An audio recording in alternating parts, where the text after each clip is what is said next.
언제나 주님만 찬양하는 우리 순천중앙교회와 여러분의 가정 되시기를 축복합니다. 가정의 달 5월의 마지막 주일인데요. 여러분의 가정에 하나님의 특별한 은혜와 은총이 가득하시고 정말 행복한 가정들만 되시기를 주님의 이름으로 축원합니다. 자, 우리 5월의 가정의 달의 마지막 인사. 가족은 하나님의 선물입니다. 사랑합니다. 축복합니다. 우리 옆에 분하고 인사하겠습니다. 가족은 하나님의 선물입니다. 사랑합니다. 축복합니다. 많은 분들이 저한테 이야기를 하십니다. 목사님이 이렇게 인사를 많이 시킵니까? 쑥스럽고 잘 모르는데, 때로는 예배만 집중하고 싶은데. 여러분, 서로의 가슴이 열릴 때 예배가 예배될 줄로 믿습니다. 한 가족됨이 나눠지고 벽이 허물어지고 온 가족이 한 마음이 될 때 성령의 임재가 더 크게 되는 줄로 믿습니다. 그래서 앞으로 인사 많이 시킨단 말 하지 마시고 인사 많이 하시고 서로의 가족됨의 은총을 나누시기를 축복합니다. 우리 신앙생활에 있어서 가정, 또 우리 인생에 있어서도 가정 참 중요한데, 신앙생활에 있어서 가정은 너무나도 중요한 또 하나의 교회입니다. 지금 우리가 함께 모여있는 이 공동체도 믿음의 공동체로 교회요, 여러분의 가정도 교회입니다. 하나님께서는 교회를 통해서 천국과 하나님의 나라를 깨우쳐 주시고, 우리 하나님 아버지를 알게 하시고, 형제 관계를 알게 하시고, 함께 하나님의 뜻을 이루어가는 은총도 주시는 줄로 믿습니다.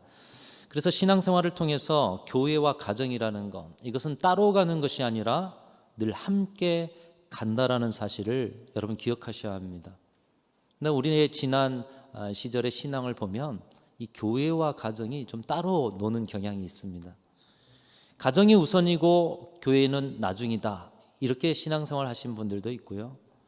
교회가 우선이고 가정이 나중이다, 이렇게 사명에 불타신 분들은 생각하는 경향도 있었습니다.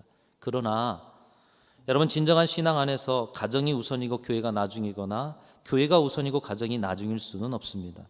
물론 하나님은 우선이십니다. 그리고 하나님을 주인으로 모시는 신앙은 우선일 수 있습니다. 아니, 우선이 돼야 합니다. 그러나 그 신앙 안에서 살아가고 사역하는 가정과 교회는 모두가 함께 중요한 생명의 공동체인 줄로 믿습니다. 박수를. 제가 연설을 하는 게 아니라 설교를 하는 거라서요. 감사합니다. 여러분의 가정이 멀리 이사를 가면, 교회도 옮기실 수밖에 없잖아요. 그러니까 여러분의 가정 생활이 교회 생활 가운데 영향을 미치고요. 또 여러분의 교회가 여러 가지로 힘든 문제들이 속출하고 안정이 되지 않으면 여러분의 신앙 생활이 영향을 받고, 그것은 여러분의 영혼과 가정에 지대한 큰 영향을 미치게 되는 것입니다. 따라서 여러분의 가정이 건강할 때 교회가 건강하고요, 우리 교회가 행복할 때 여러분의 가정도 행복한 줄로 믿습니다. 우리 신앙인에게 가정과 교회는 이렇게 모두가 함께 중요한 생명의 공동체입니다. 어느 것 하나 치우치지 않고 모두가 중요하다는 거예요. 한번 따라하겠습니다. 가정 같은 교회, 교회 같은 가정. 또 따라합니다. 행복한 가정, 행복한 교회. 여러분의 가정이 행복하면 교회도 행복하단 말이죠. 또 따라합니다. 교회의 행복, 가정의 행복. 교회가 행복하면 여러분의 가정도 행복할 수밖에 없다는 것이에요. 우리 교회 사역 가운데 가장 중요한 목표 중에 하나요, 가장 중요한 것 중에 하나가 되어야 할 것은 우리 교회에 속한 여러분들의 가정을 건강한 가정, 행복한 가정으로 세워가는 사역일 것입니다. 여러분의 인생에 불행을 주는 것들이 어디로부터 왔는가를 신앙 안에서 점검하고 그 불행한 걸음을 행복한 걸음으로 바꿔가는 것이 신앙 생활이라는 것입니다. 교회가 지향하는 사역 가운데 여러분의 가정을 그렇게 세워가는 것, 아주 중요한 지향점이라는 것입니다. 여러분, 신앙생활이 무엇입니까? 오늘날 우리가 살아가는 세상이 어둡고 불행한 이유는 인간의 죄악과 욕심 때문인 것이에요. 그런데 그 죄악과 욕심으로 불행한 세상 가운데, 불행한 인생 가운데 길이요 진리요 생명 되신 예수 그리스도 안에서 행복의 길이 무엇인가를 깨닫고 우리의 가정과 교회와 우리가 살아가는 삶의 자리에서 그 행복의 삶으로 살아가기 위해서 우리를 변화시키고 주님의 말씀 앞에 자복하게 하고 엎드려서 그 행복을 더 키워가고 누려가는 삶이 저와 여러분이 평생 이루어온 신앙생활인 줄로 믿습니다. 그러니까 신앙생활은 행복을 찾아가는 길이라는 거예요. 행복의 주인 예수 그리스도 때문에 행복해지는 과정이 신앙생활이요, 행복을 누리는 자리가 여러분의 신앙의 자리인 줄로 믿습니다. 그렇다면 우리 신앙인들의 가정과 교회는 어떻게 돼야 돼요? 행복해져야 된다는 거예요. 저와 여러분 그리고 여러분의 가정과 이 교회는 반드시 행복해져야 될 줄로 믿습니다. 할렐루야. 왜요? 그 신앙생활이 행복이니까요. 예수님 안에 있는 것이 행복이니까요. 예수께서 가르쳐 주신 것이 그 행복으로 나아가는 길이니까요. 우리 신앙인들의 가정은 행복해야 되는 것입니다. 행복은 주님의 명령이요 믿는 자들의 책임이요 그리고 순종하는 자들에게 주시는 선물인 것입니다. 주님의 명령에, 이 행복의 명령에 순종해야 하고요. 주님이 주신 이 사명에, 행복의 사명에 책임을 다하셔야 하고요. 주님이 주신 이 행복의 선물을 누리는 우리가 되어질 때 우린 진정으로 신앙 안에 있다 말할 수가 있는 것입니다. 그런데 이렇게 행복의 길로 인도하는 신앙생활을 하면서도 우리가 꼭 행복하다, 저 가정은 예수 그리스도를 믿기 때문에 정말 예수 믿는 가정이라서 그런지 참 행복해 보여, 뭐 이런 가정들도 있는가 하면 신앙 안에 있으면서도 행복하지 않는 자리를 가진 가정과 삶이 너무나도 많다라는 것입니다. 우리의 가정과 교회를 건강하고 행복한 것으로 바꾸어가는 일이 잘 안 될 때가 너무나도 많고요. 평생 애쓰며 살았는데도 아직도 행복을 일구는 지혜가 솟아나지 않는 우리 가정과 삶의 관계의 자리들도 많아지고 있다는 것입니다. 가정의 달 5월이 지나고 있는 이 시점에서 우리가 가정의 그 행복을 일구는 비결들을 몇 주간 살펴보았는데 오늘 마지막 주입니다. 오늘 말씀 듣고 여러분의 가정에 반드시 적용하셔서 행복한 가정으로 세우지 않으면 이제 기회가 없다는 마음 가지고 이 아침에 여러분 주시는 말씀 붙들고 가정을 행복한 가정으로 세워가실 수 있기를 주님의 이름으로 축복합니다. 어느 상담실에 70을 바라보시는 노신사가 찾아왔어요.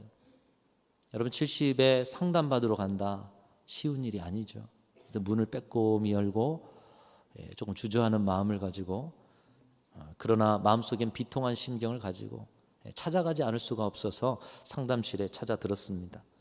그리고 몇 번의 상담 후에 그분이 이렇게 고백했다고 합니다. 저는 행복을 잘 몰랐습니다. 행복한지 불행한지 제 마음과 제 감정을 정말 모르고 살아왔습니다. 어릴 때부터 행복과는 상관없이 살았던 것 같네요.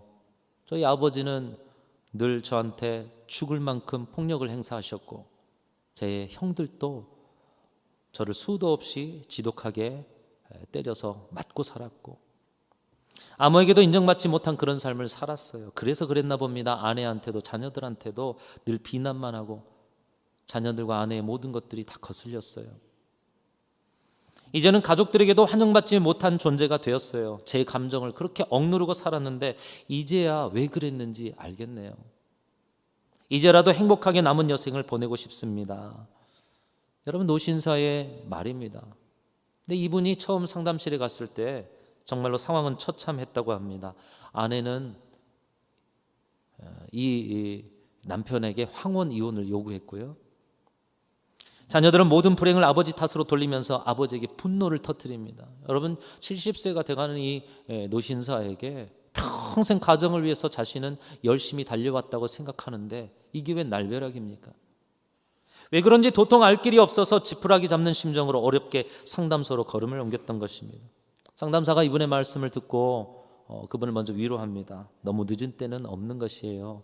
하루가 남아도 의미가 있는 시간들 아니겠습니까? 아직도 어르신은 살 날이 많이 남으셨기 때문에 오늘 우리가 함께 그 행복의 길을 찾아봅시다. 이렇게 위로했다는 거예요. 상담을 진행하면서 노인은 70평생 한 번도 자기 마음을 보여주지 않았고 터뜨리지 않았던 그 눈물과 통안의 통곡을 그 상담사 앞에서 했다는 거예요. 상담을 하면서 지난 시절을 돌아봅니다.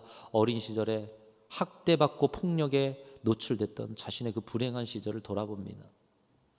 어머니에게도 아버지에게도 버림받습니다. 그리고 친척집을 전전긍긍하면서 눈칫밥 먹었던 그런 기억들, 일찍 공장에 취직해서 온갖 굳은 일을 하면서 고생했던 기억들, 아무도 자신의 이야기를 들어주지 않았고 늘 무시만 당하면서 살아왔던 고통의 기억들, 그런 것들을 들춰내면서 그동안 억제하고 참아왔던 분노와 슬픔의 그 마음 가운데 눈물을 멈출 수가 없었다고 합니다. 그 과정 속에 자신이 왜 그렇게 행동해야 했을까? 왜 그토록 뭔가에 집착했는가? 왜 나는 아내를 못 살게 굴었을까? 왜 자녀들에게 그렇게 매몰차게 대하고 심하게 매질을 했을까? 왜 그토록 쫓기듯 살아왔을까? 왜 그렇게 열을 굶은 것처럼 늘 마음이 공허하고 텅 빈 것 같이 살아왔는가? 이런 질문들을 던지면서 자신의 인생을 점검하고 자신의 억눌려져 골마터진 마음의 밑바닥에 그 감정들, 그 슬픔들, 그 분노를 들여다보기 시작했다는 것입니다. 그렇게 살아오다 보니 자신 옆에 남아있는 사람이 없어서 더욱 외로워졌고요. 자녀들에게도 아내에게도 외면당하여서 이제는 처량한 신세가 되어 그 마음에 골마터진 마음을 누구에게도 토로할 수 없는 외톨이가 된 자신의 모습을 보고, 무엇보다도 이분이 여러 번 상담을 받으면서 자신의 이런 마음을 내놓으면서 하나하나 조금씩 마음이 치유되어져 갔다는 것입니다. 깊은 마음의 골이 여러 평지가 되어가는 여러 은혜를 경험했습니다. 여러분, 특별히 이분은 신앙인이었다는 것입니다. 오늘 저와 여러분에게 적용되는 점은 바로 이것입니다. 이런 인생을 살고 마음을 억누르고 70이 돼서도 가정의 이 불행사를 맞을 수밖에 없었는데 이분이 신앙인이었다는 거예요. 자신이 신앙의 길을 살아오면서도 자신이 불행한지조차도 모르고 살아왔고, 늘 문제는 자신이 아니라 아내의 문제요, 자녀의 문제요, 자기 밖에 있다고 생각하면서 세상을 저주하며 비난하면서 살아왔다라는 거예요. 그러는 가운데 회사에서는 그럴싸한 상사가 되어 있고요, 교회에서는 그럴싸한 직분자가 되어 있고, 그런데 가정에서는 누구보다도 무서운 존재, 외로운 존재가 되어 있더라는 거예요. 그런 자신을 직시하면서 먼저는 자신의 인생의 분노와 아픔을 가지고 한없이 통곡하며 울었고, 다음으로는 자신 때문에 고통받았던 아내와 자녀들의 그 고통을 마음으로 느끼면서 한없이 통곡했다라는 것입니다. 뿐만 아니라 그동안 신앙생활 속에서 자신을 돌아보지 못하고 살아왔던 생애, 그 시간들 하나님 앞에서도 자기의 내밀한 감정 내어놓지 못하고 표면적인 신앙생활, 왔다 갔다 그저 사람들 앞에 좋은 신앙인이라고 보였던 그런 신앙생활을 회개하면서 70이 다 되어 가서야 행복의 길을 찾게 되었다라는 것입니다. 사랑하는 성도 여러분, 우리에게 행복은 어디로부터 오는 것일까요? 신앙생활이 행복을 찾아가는 길이요, 행복의 주인이신 예수 그리스도를 모시고 오늘 또 우리의 삶의 자리에서 주시는 행복의 선물을 누려가는 것일진데, 여러분의 지난 신앙생활 속에서는 진정 행복을 고백하고 계시고 여러분의 가정은 정말 행복하다 말할 수 있으십니까? 특별히 신앙생활은 한 분의 인생을 잠깐 들여다보았지만 이분과 이분의 가족들이 거쳐왔던 하루하루의 삶은 과연 어떠했겠습니까? 아마 지긋지긋했을 거예요. 아마 지옥과 같은 하루하루였을 것입니다. 이런 인생을 살고 가정생활을 하면서도 교회에 와서는 아무 문제가 없는 것처럼 존경받는 직분자로 살아오셨다라는 것이에요, 이분이. 여러분 한번 생각해 보십시오. 가정에서는 지옥인데 교회에서는 존경받는 직분자예요. 너무 이중적이지 않습니까? 너무 불행한 신앙 아닙니까? 사랑하는 성도 여러분, 건강한 가정생활에 건강한 신앙생활이 있고 건강한 신앙생활에 건강한 가정생활이 있는 줄로 믿습니다. 가정과 교회는 따로 가는 것이 아니에요. 무슨 대단한 일을 해야 신앙이 좋은 것이 아닙니다. 진정 신앙생활이 행복하다라면 여러분의 가정도 행복한 곳이 되어야 될 줄로 믿습니다. 디모데전서 3장에 보면 감독과 집사의 자격이 나옵니다. 감독과 집사의 자격. 요즘 말로 하면 목사와 장로, 안수집사와 권사, 교회의 지도자가 될 자격이 무엇이냐, 조건이 무엇이냐. 그런데 감독의 자격과 집사의 자격에 공통적인 것들이 몇 가지 있는데 그 중에 한 가지가 디모데전서 3장 5절에 나타나 있어요. 우리 함께 같이 읽어봅니다. 시작. 사람이 자기 집을 다스릴 줄 알지 못하면 어찌 하나님의 교회를 돌보리요.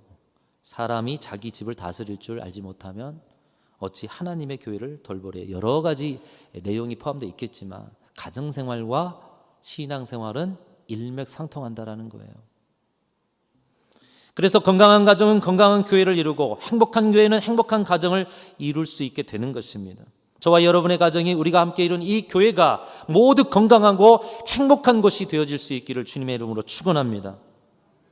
여러분, 가정과 교회 정말 행복한가? 내 가정의 행복이 교회로 이어지고 있고 내 교회의 행복이 우리 가정으로 이어지고 있는가?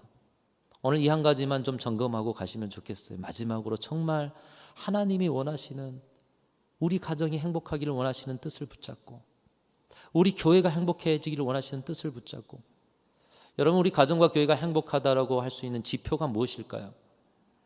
행복한 곳에는 반드시 나타나는 것이 한 가지 있습니다. 그리고 불행한 곳에도 반드시 나타나는 것이 한 가지가 있어요. 세상을 바꾸는 작은 관심이라는 책에 나오는 일화인데요. 여러분, 결혼 25년 차가 되면 은혼이라고 해서 은혼식을 하고요. 결혼 50년이 되면 어떻게 되죠? 금혼이라고 해서 금혼식을 하기도 하시죠. 근데 어느 노부부가 이제 금혼이 되었어요. 50년이 돼가지고 일가 친척의 고마움을 표현하고 자식들 모아놓고 금혼식을 했습니다. 여러 가지 행사를 갖고 이제 식사를 늦음하게 하게 됐는데, 식탁에 앉은 남편이 평소에도 그렇게 했던 남편인데요. 평소에 했던 것처럼 가꾸운 빵의 양쪽 귀퉁이를 자릅니다. 빵이 한 덩이가 딱 있어요. 귀퉁이를 잘라가지고 자기 아내에게 건네주는 거예요. 잘 생각해 보십시오. 빵의 귀퉁이를 잘라줘요. 보통 생선을 먹어도 좋은 부위가 어느 부위라고 하죠? 몸통 부위잖아요. 가꾸운 빵의 양쪽 귀퉁이를 잘라서 아내에게 내밀자 아내가 화를 내는 것이에요. 지난 50년 동안 그 맛없는 빵 가장자리 찌꺼기를 주더니 결혼 50주년이 되는 오늘마저도 그걸 또 먹으라고요? 안 먹어요. 평생 빵 찌꺼기만 먹고 산 나는 정말 지지리도 복이 없는 여자야. 남편이 이 모습을 보고 이 말을 듣고 놀랍니다. 그리고 말합니다. 이 빵 중에 노릇하게 잘 구워진 가장자리 부분을 나는 제일 좋아했어. 그래서 어머님이 빵을 새로 구울 때면 늘 그 부분을 내게 주셨지. 결혼해서는 사랑하는 당신한테 양보하며 평생 살아온 건데 그게 그렇게 싫었다면 왜 싫다고 안 했어? 난 당신도 좋아하는 줄 알았지. 여러분, 평생 빵 찌꺼기나 받아 먹으며 살았다고 생각해온 이 아내가 행복했겠습니까? 평생 아내가 싫어하는 것을 주면서도 아내가 행복할 것이라고 착각했던 이 남편이 행복했겠습니까? 이들은 불행한 삶을 살아온 거예요. 여러분, 이 불행한 자리에 무엇이 있었습니까? 그냥 180도 이렇게 바꾸면 이게 행복이 될 텐데 이 불행한 자리에 뭐가 있었어요? 불평과 원망이 있었다는 거예요. 여러분, 모든 불행한 자리에 바로 여기서부터 시작되는 거예요. 불평과 원망. 그것이 마음속에 쌓여지면서 다툼과 갈등이 생겨나는 것입니다. 그리고 그것이 잘못 커져간다면 폭력과 이별이 되어지는 것입니다. 여러분, 오늘날 많은 신앙인의 가정 가운데도 이 일들이 일어나고 있지 않다. 예수 때문에 행복하다 말할 수 있는지 한번 질문하셔야 한다는 거예요. 저와 여러분의 가정은 행복한 가정이요. 오늘 이 노부부의 가정의 이 불평과 원망이 없이 이걸 180도 바꿔서 감사와 격려만 가득한, 환대와 사랑만 가득한 그런 가정이 되실 수 있기를 주님의 이름으로 축원합니다. 그래서 오늘 여러분의 가정을 점검하셔야 돼요. 작은 것 하나라도 점검하셔야 하는 거예요. 반면에 행복한 곳에 나타난 것이 무엇입니까? 아프리카 부족을 연구하던 한 인류학자가 한 아프리카 부족 아이들을 모아놓습니다. 그리고 달리기 시합을 시켰습니다. 조금 떨어진 우물가에 큰 나무가 있는데 그 나무 밑에 싱싱한 과일 한 바구니를 이렇게 다 뒀어요. 그리고 아이들에게 말합니다. 저기까지 달려가서 1등한 친구에게 저 과일 다 줄게. 열심히 달려서 저것을 좀 다 차지하도록, 자, 달리기 시합하자. 여러분, 보통 같으면, 오늘날 같으면 어떻게 하겠어요? 아이들이 준비 시작하면 누가 더 빨리 달리는가 열심히 달려갈 것입니다. 때로는 경쟁하고 붙잡고 밀치고 넘어지면서 넘어져 있는 다른 친구 상관 않고 앞으로 달려가 저 바구니 차지하기 위해서 열심히 달릴 거예요. 이게 보통 요즘의 상식이죠. 그런데 충격적인 장면이 벌어졌습니다. 예상했던 것과는 달리 아이들이 약속이라도 한 듯 서로의 손을 맞잡고 함께 달리기 시작했다는 거예요. 아프리카 한 부족의 이야기입니다. 평범한 이야기는 아니죠. 아이들이 바구니가 놓여있는 나무 밑에 나란히 도착해서 함께 손잡고 가서 함께 그 과일을 나눠 먹는 거예요. 이 인류학자가 보니까 이상한 거예요. 이 부족 참 이상하다. 어떻게 아이들이 저럴 수가 있지? 그래서 아이들에게 물었습니다. 그랬자 아이들이 우분투 하면서 그 이유를 말했다는 거예요. 한번 따라하겠습니다. 우분투. 무슨 뜻이냐? 한번 따라하겠습니다. 우리가 있기에 내가 있습니다. 당신이 있기에 내가 있습니다. 자, 우리 옆에 분에게 한번 해주실까요? 당신이 있기에 내가 있습니다. 그 아프리카 부족에 아이들부터 모든 부족민들이 이 마음으로 산다는 거예요. 우리 부족이 있으니까 내가 있고요. 당신이 있으니까 내가 있다는 거예요. 여러분, 불행과 행복의 차이가 무엇입니까? 불행은 나를 위해서 다른 사람이 있다는 거예요. 나도 고생했고 나 때문에 다른 사람이 이 자리에서 평안하게 사는데 이제는 나를 위해서 당신도 살아야 되지 않느냐. 거기에는 원망과 불평이 있어요. 그런데 행복의 자리는 뭐가 있습니까? 우리가 있기에 내가 있고 당신의 있기에 내가 있습니다. 이 확연한 차이가 바로 행복과 불행의 자리에 나타난다는 것입니다. 사실 이런 고백은 그 어떤 곳에서보다 우리가 가진 기독교 신앙 안에서 나누어져야 할 고백인 것입니다. 자기 중심성과 이기심의 세상 속에서 그것으로 점점 어두워져 가고 불행한 이 세상 속에서 그 세상 사람들은 이렇게 이야기를 하는 거예요. 욕심과 죄악이 가득한 세상의 많은 사람들은 이렇게 말합니다. 나 때문에 잘 사는 줄 알아. 내 덕으로 잘 된 줄 알아. 그러니 너도 나를 위해서 살아. 여러분, 혹시 여러분의 가정에 여러분의 남편과 아내 서로에게 우리 부모들이 자녀들이 하는 말이 이것입니까? 그렇다면 그 자리는 불행한 자리인 거예요. 내 덕에 이렇게 사는 줄 알아. 내 덕에 배불리 먹고 평안하게 사는 줄 알아. 내 덕에 우리 교회가 평안한 줄 알아. 아닙니다. 여러분, 예수 믿는 사람들은 이 삶에서 180도 완전히 다른 삶을 살아가야 될 줄로 믿습니다. 우리도 예수 믿기 전에는 그런 삶을 살았어요. 진정 예수 그리스도가 누군지 모를 때는 그런 삶을 또 살아갈 수밖에 없는 것입니다. 그래서 신앙생활을 바로 해야 한다는 거예요. 정말 예수를 알아야 한다는 거예요. 예수 믿고 살면 그렇게 살 수 없기 때문에요.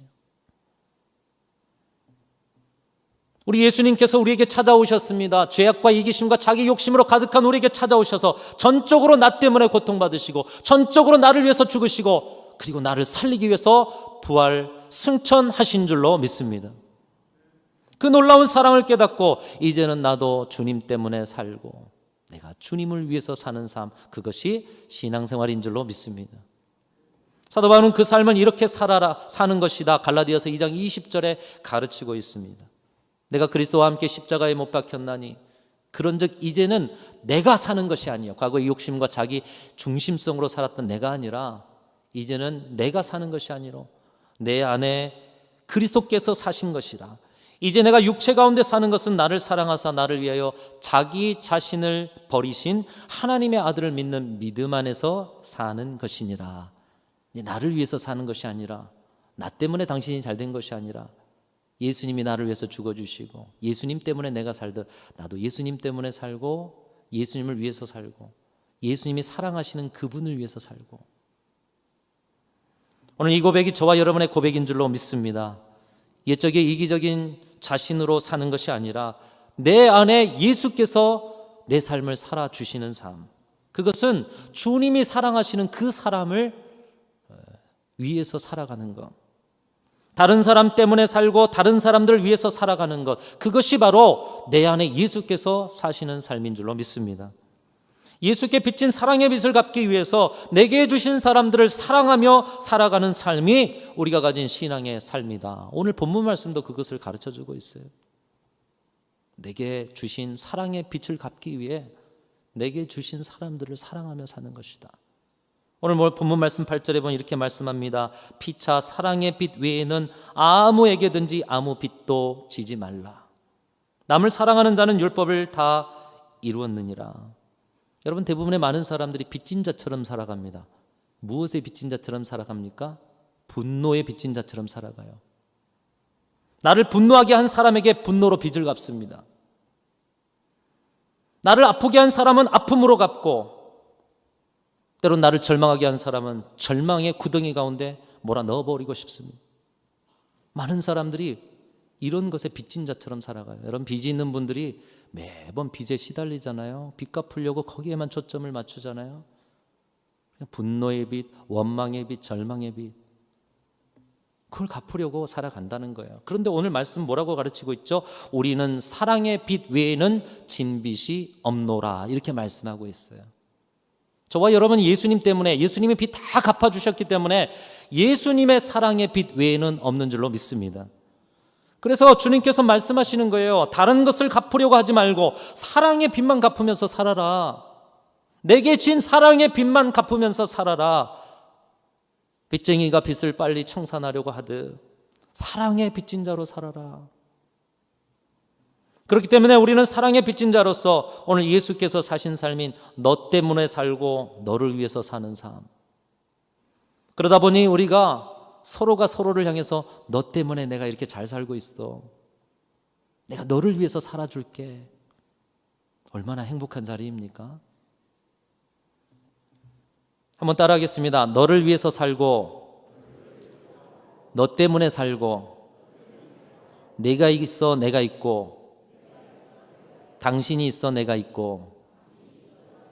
자, 연습하셨어요? 어디서 하시라고요? 집에 가셔서. 안 하시면 소용없어요. 지금 3, 4주 동안 여러분 계속 어쩌면 비슷한 말씀 아닙니까? 그 삶을 살아내라고 계속 귀에 못이 박히도록 말씀하고 있어요. 당신 때문에 내가 있고 우리 때문에 내가 있고 주님이 나를 위해 사신 것처럼 내가 당신을 위해 살아드릴게. 여러분, 그 자리에 불행의 지표인 불평과 원망이 있을 수 있겠습니까? 그리고 그게 다툼과 갈등으로 번져갈 수 있겠습니까? 그리고 그게 커져서 이별과 폭력으로 이어질 수 있겠습니까? 예수의 사랑에 빚진 자들이 그 사랑의 지표를 가지고 살아가는데 어떻게 그 자리가 지옥이 될 수가 있겠습니까? 오늘 잠깐 나눴던 이 노신사의 삶에도 신앙 안에서 자신을 돌아보며 통곡하며 자신의 인생을 쓸어낼 때에 바로 이 행복의 지표가 시작되어 이제 누군가를 위한 삶으로 진정한 행복이 시작된 것입니다. 사랑하는 성도 여러분, 건강한 가정생활로 건강한 신앙생활 하시고 건강한 교회생활로 건강한 가정을 이루어 가실 수 있기를 주님의 이름으로 축원합니다. 우리는 항상 예수님의 사랑의 빚진 자인 것을 기억하시고 빚 갚는 심정으로 오늘도 사랑의 빚에 매진하여 살아갈 때 저와 여러분의 가정과 여러분이 살아가는 모든 자리는 불행이 물러가고 행복이 몰려오는 아름다운 자리가 되어지게 될 줄로 믿습니다. 그 삶 살아내시고 이제 5월 마지막 주입니다. 며칠 남지 않았는데 여러분의 가정을 진정 행복한 가정으로 변화하는 행복의 그런 천국의 자리로 만들어가는 우리 순천중앙의 모든 가정들이 되실 수 있기를 주님의 이름으로 축복합니다. 하나님 아버지, 감사합니다. 저희가 사랑의 빚진 자인 것을 다시 한번 깨닫게 하시니 감사합니다. 주님 앞에 사랑의 빚을 지고도 여전히 나에게 1만 100데나리온 빚진 자들을 향하여서 나 때문에 사는 것이다 착각하며 불행한 삶을 살아왔음을 고백합니다. 용서하여 주시옵소서. 이제 예수님이 나 때문에 십자가 지신 것처럼 사랑의 빚을 진 우리에게 주신 사람들을 향해서 그들 때문에 살고 그들을 위해서 사는 진정한 행복이 가득한 가정과 교회와 시대를 만들어갈 수 있도록 주님 도와 주시옵소서. 예수님의 이름으로 간절히 기도하옵나이다. 아멘.